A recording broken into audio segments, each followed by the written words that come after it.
بسم اللہ الرحمن الرحیم وَإِذَا وَلِيَ يَاءَ التَّصْغِيرِ وَاوٌ أَوْ أَلِفٌ مُنْقَلِبَةٌ أَوْ زَائِدَةٌ قُلِّبَتْ یاءً۔ اب یہاں سے چھٹا قاعدہ بیان کرنے لگی ہیں تصغیر کا، اس میں متمکن کی تصغیر کا۔ اس قاعدے کا تعلق پانچویں اصول سے ہے، یعنی جہاں تصغیر کی وجہ سے سبب قلب عارض آ جائے۔ قاعدہ یہ بیان کیا کہ جب یائے تصغیر کے بعد واو آ جائے،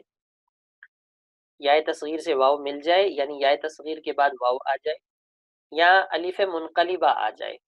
وہ الف کس چیز سے منقلب ہو، واو سے یا یا سے، یعنی اصل میں وہ واو تھا یا یا تھا، یا الف زائدہ آ جائے، تو ان تینوں صورتوں کے اندر اس الف کو یا سے تبدیل کر دیتے ہیں۔ وَكَذَلِكَ الْحَمْزَةُ الْمُنْقَلِبَةُ، حمزہ منقلبہ کا بھی یہی حکم ہے کہ اس کو بھی یا سے تبدیل کر دیں گے۔ اب مصنف نے تین مثالیں دی۔ پہلی مثال دی جب یائے تصغیر کے بعد واو آ جائے، دوسری مثال دی جب یائے تصغیر کے بعد الف منقلبہ آ جائے، اور تیسری مثال الف زائدہ کی دی۔ تو عریتن یہ یائے تصغیر کے بعد واو آنے کی مثال ہے، حسیتن یہ یائے تصغیر کے بعد الف منقلبہ آنے کی مثال ہے، اور رسیلتن یہ یائے تصغیر کے بعد الف زائدہ آنے کی مثال ہے۔ عریتن یہ مصنف نے پہلی مثال دی، عریتن اصل میں عریوتن تھا جو کہ عروتن کی تصغیر ہے، تو پھر عریوتن میں واو کو یا سے بدل دیا تو عریتن ہو گیا، اور پھر ان میں ادغام کر دیا قویل کے قانون سے تو عریتن ہو گیا۔ اسی طرح عصیتن، عصیتن یہ اصل کے اندر تھا عصیوتن، اور یہ عصا کی تصغیر ہے، تو عصا یہ اصل کے اندر عصا ون تھا تو واو الف سے بدل گیا تو عصا ہو گیا۔ تو جب تصغیر بنانے لگے تو اس الف کو جو کہ حقیقت کے اندر واو تھا یا سے بدل دیں گے تو عصیتن ہو جائے گا، اور اس کے بعد پھر اس میں ادغام کر دیں گے تو عصیتن ہو جائے گا۔ رسیلتن اصل کے اندر یہ تصغیر، یہ رسیلہ رسالتن کی تصغیر ہے، تو جب یہ رسالتن کی تصغیر ہے تو الف کو یا سے بدلا اور پھر اس کے اندر ادغام کر دیا تو پھر یہ رسیلتن ہو گیا۔ وتصحیحہ فی باب اسید وجدیل قلیل، یہ عبارت جواب ہے سوال کا۔ سوال یہ ہوتا ہے کہ آپ نے تو کہا ہے کہ اگر کوئی ایسی صورت ہوئی تو یعنی یائے تصغیر کے بعد واو آ گیا یا الف منقلبہ یا الف زائدہ آ گیا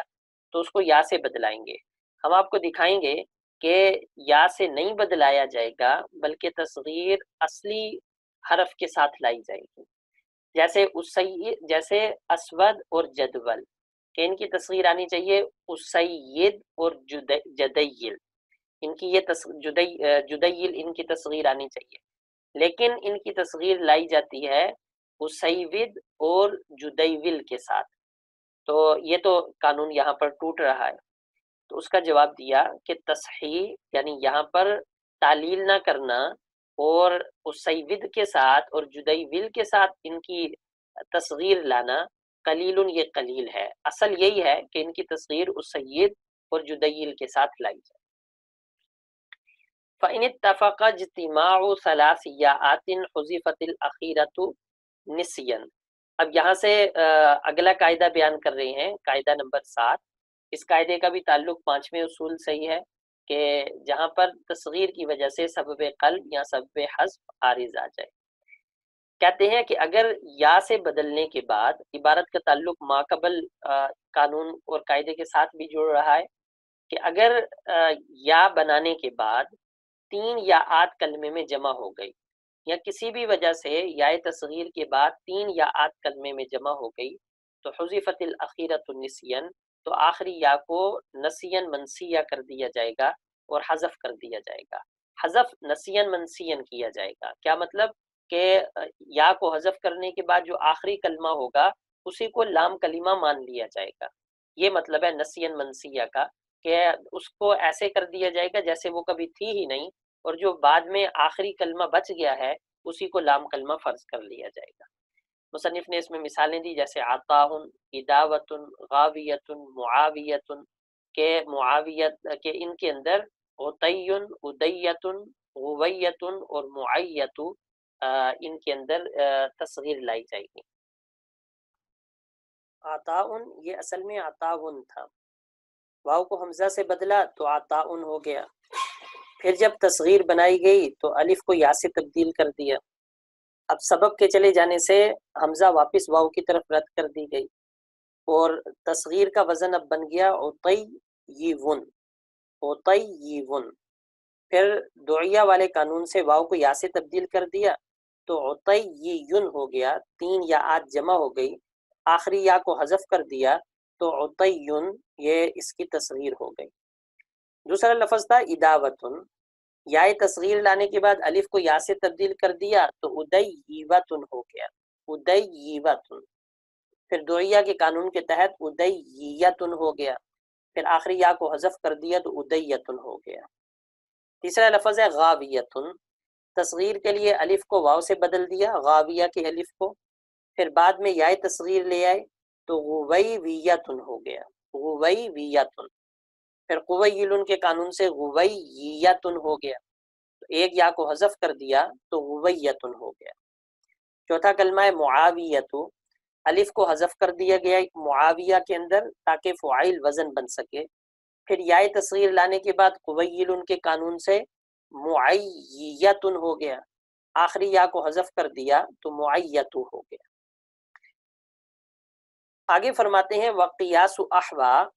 احیو غیر منصرف، یہ اس کا تعلق بھی ماقبل کلام کے ساتھ ہی ہے، لیکن کیونکہ اس کلمے کے اندر تھوڑا اختلاف تھا تو مصنف نے فائدے کے طور پر اس کو مستقل ذکر کر دیا۔ احوا اصل کے اندر احواو تھا، تصغیر بنائی تو احیویو ہو گیا،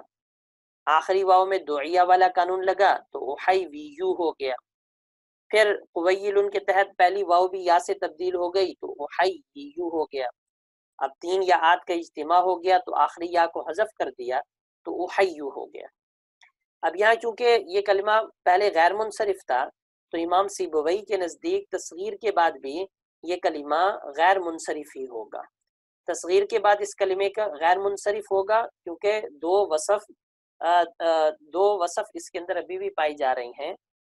ایک وصفیت اور دوسرا وزن فعل۔ وزن فعل کیسے پایا جا رہا ہے تو امام سیبوی کہتے ہیں کہ وزن فعل اس میں تقدیراً پایا جا رہا ہے، لیکن امام عیسیٰ جو ہیں وہ اس کو منصرف پڑھتے ہیں، وہ کہتے ہیں کہ کیونکہ وزن فعل ختم ہو گیا لہٰذا اب یہ احیون پڑھا جائے گا، احیو نہیں پڑھا جائے گا۔ وقال ابو عمرو احین، ابو عمر کو بھی اس میں اختلاف ہے، لیکن ابو عمر کا اختلاف مختلف ہے۔ ابو عمر کہتے ہیں کہ اس کلمے کے اندر آخری یا کو نسین منسیہ حذف نہیں کیا جائے گا بلکہ منوی طور پر اس یا کو حذف کریں گے،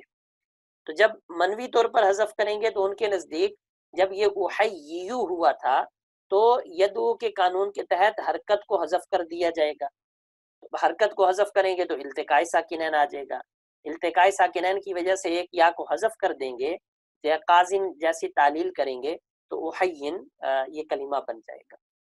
والا قیاسی اسیودا احیون، یہاں سے فرما رہے ہیں کہ اگر ان تمام جگہوں میں نیز احوا کی تصغیر کے اندر بھی تصحیح والا معاملہ کیا جائے یعنی تعلیل نہ کی جائے، اگر یہاں پر تعلیل نہ کی جائے تو پھر یہ کلمہ ہو جائے گا جیسے اسیودا ہے تو یہ کلمہ ہو جائے گا احیویو،